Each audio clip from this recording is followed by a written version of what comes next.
안녕하세요. 베스트아이 코치 백기락입니다.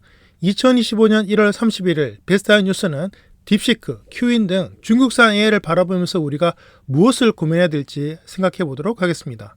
최근에 여러분 딥시크에 대한 열풍 정말 대단하죠. 그런데 이제 알리바바가 큐인까지 등장을 시켰습니다. 최근에 중국산 AI 정말 파격적인 어떤 행보들을 보이고 있는데요. 이것들을 바라보면서 우리가 무엇을 고민해야 될지 몇 가지 정리를 해봤습니다. 먼저 중국산 AI를 바라볼 때 우리는 분명히 알아야 될 것이 그것이 하나의 기업이 아니라는 거죠. 그 뒤엔 아마 거대한 중국 정부가 있을 거라는 것을 아마 아무도 부인할 수 없지 않을까 생각을 합니다. 어쩌면 핵무기를 개발했던 시절처럼 이제는 민간 기업의 기술과 경쟁이 아니라 국가와 국가 단위의 경쟁이 이루어지는 게 아닌가 생각이 드네요. 그런 점에서 볼 때 앞으로 우리나라의 AI 기업들 정부가 뒤에서 받쳐주지 않는다면 미국과 중국의 AI 기업들을 과연 이길 수 있을 것인가 참 걱정이 듭니다. 두 번째로는요. 엔비디아나 TSMC가 과연 정말 제재를 잘 지키고 있을지 한번 고민을 해봐야 될 것 같습니다. 실제로 TSMC 같은 경우에도 자사의 어떤 판매량들에 대해서 실제로 중국의 제재를 잘 지키고 있다고 하지만 뒷거리를 하고 있는 게 아니라 의심되는 경우가 굉장히 많죠. 실제로 TSMC의 CEO가 친중파라는 얘기들도 계속 들려오고 있습니다. 그런 점에서 볼 때 엔비디아나 TSMC가 자사의 이익을 위해서 정말 중국에 물건을 팔지 않으려고 노력을 하고 있는 건지 아니면 팔지 않는 척을 하는 건지 한번 찾아봐야 되지 않을까 생각을 하고요. 이런 과정에서 우리나라의 이 반도체 메모리 같은 경우에도 과연 중국에 수출하고 있는 것들을 얼마나 제재를 잘 지키면서 수출하고 있는지 좀 조심해야 되지 않을까 생각을 합니다.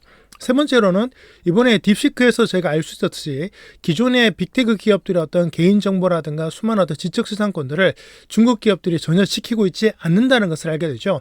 사실 중국은 어느 정도 이제 세계적인 어떤 경쟁을 하는 과정에서 약간 지키는 면모를 보이고 있긴 합니다만 적어도 중국 자체적으로는 지적재산권이라든가 상표권 전혀 지키지 않는 나라로 알려져 있습니다. 사실 이런 문제들 때문에 많은 세계적인 기업들이 중국에 진출하는 것들을 굉장히 꺼려하는데요.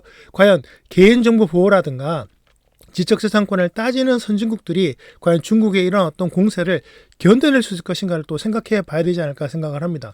그리고 이번에 딥시크 오픈소스로 개방을 했다고 하는데요.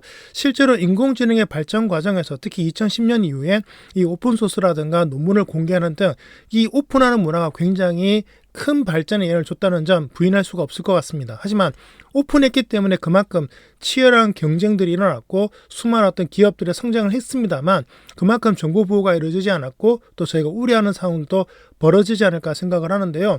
이번에 딥시크를 바라보면서 오픈소스가 답이다라고 하는 사람들이 있긴 합니다만 세계적인 경쟁 과정에서 과연 오픈소스만이 답이 될 수 있을 것인가도 고민을 해봐야 되지 않을까 생각을 합니다. 그런 점에서 볼 때 AI가 이제 한 기업들과 기술의 경쟁이 아니라 국가 단위의 체제 단위의 경쟁이 되어간다면 우리가 알고 있는 경쟁의 룰이 많이 바뀌지 않을까 생각을 합니다. 앞으로도 베스트한 뉴스를 통해서 인공지능의 많은 행보들을 여러분께 정리해서 알려드리도록 하겠습니다. 감사합니다.